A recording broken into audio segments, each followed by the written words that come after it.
महात्मा ज्योतिबा फुले, राजर्षी शाहू महाराज व परमपूज्य डॉक्टर बाबासाहेब आंबेडकर यांच्या विचारांना प्रथम अभिवादन करते. जेटेक परिवारातर्फे आयोजित केलेल्या सेवापूर्ती सत्कार सोहळ्यात उपस्थित असलेले सर्व मान्यवर, शिक्षक वृंद, सर्व नातलग व ज्येष्ठ मंडळी यांचे मनपूर्वक स्वागत करते व सर्वांचे आभार मानते. आपल्या उपस्थितीमुळे कार्यक्रमाची शोभा वाढली. आज या पायरीला चंदनाचा गंध आला. आज या पायरीला चंदनाचा गंध आला. तुम्हा सर्वांच्या आगमनाने या सोहळ्याला रंग आला.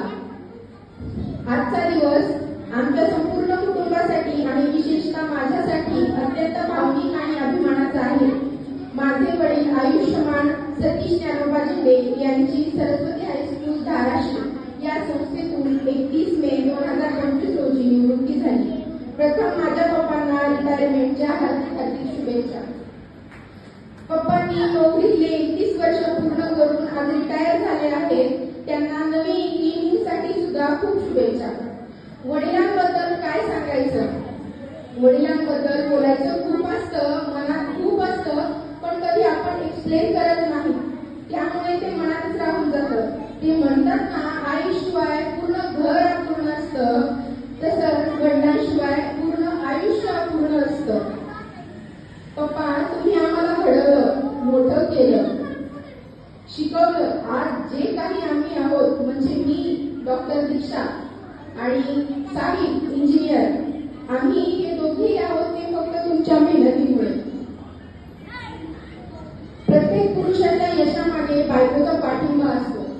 तशीच साथ माझ्या मम्मीची पप्पाला लागली. शिक्षकी हा फक्त पेशा नाही, तर एक असा पेशा आहे जिथे जगातील प्रत्येक वृत्ती निर्माण केली जाते. डॉक्टर असो वा इंजिनियर असो, तो घडतो तो फक्त एका शिक्षकामुळे. शिक्षक हे कुठल्याही अपेक्षेशिवाय आपल्या विद्यार्थ्यांना ज्ञानार्जनाचे काम करतात. माझे पप्पा माझ्यासाठी फक्त पालकच नव्हे, तर ते माझे शिक्षकही होते. प्रवाहाच्या वाटेवर दीपस्तंभ तुम्ही, प्रवाहाच्या वाटेवर दीपस्तंभ तुम्ही, सदैव मार्ग दाखवणारे माझे गुरुजन तुम्ही. माझ्याकडून, माणसाकडून चूक होणे ही प्रकृती आहे, माफ करणे ही संस्कृती आहे आणि सुधारणा करणे ही प्रगती आहे.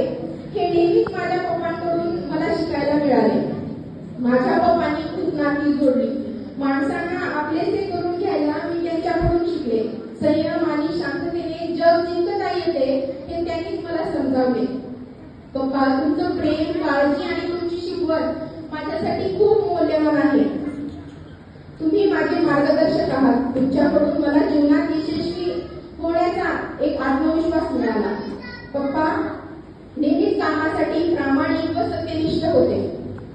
पप्पांचा कामासाठीचा वक्तशीरपणा मला आठवते. रात्री उशिरा जरी फंक्शनवरून आलं तरी पप्पा सकाळी लवकर उठून शाळेत जायचे.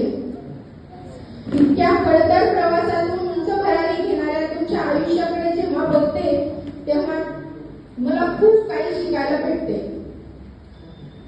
काट्यातही फुलायचं कसं हे गुलाबाकडून शिकावं. काट्यातही फुलायचं कसं हे गुलाबाकडून शिकावं. प्रतिकूल परिस्थितीतही यश कसं मिळवावं हे माझ्या पप्पांकडून शिकावं. रणरंगच्या उन्हातही पाखरांना सावली कशी द्यावी हे झाडाकडून शिकावं. रणरंगच्या उन्हात पाखरांना सावली कशी द्यावी हे झाडाकडून शिकावं. आणि प्रतिकूल परिस्थितीत यश कसं मिळवावं हे माझ्या पप्पांकडून शिकावं. माझ्या वडिलांनी माणूस म्हणून माणसामध्ये जगताना माणुसकी कशी जपावी याची नेहमी शिकवण मला दिली आहे. वडील म्हटलं की कसं सर्वांसमोर एक थोर व्यक्तिमत्व उभं राहतं, तसंच माझ्या पाठीशी माझे पप्पा नेहमीच कणखरपणे उभे आहेत. आयुष्याच्या प्रत्येक चढ उतारावर गंभीरपणे उभे असणारे माझे पप्पा आज सेवानिवृत्त झाले आहेत. आज मी जी काही आहे, जी काही घडली आहे ते फक्त पप्पा तुमच्यामुळेच. त्यामुळे सर्वांसाठी, म्हणजे जे काही तुम्ही केलं त्या सगळ्यांसाठी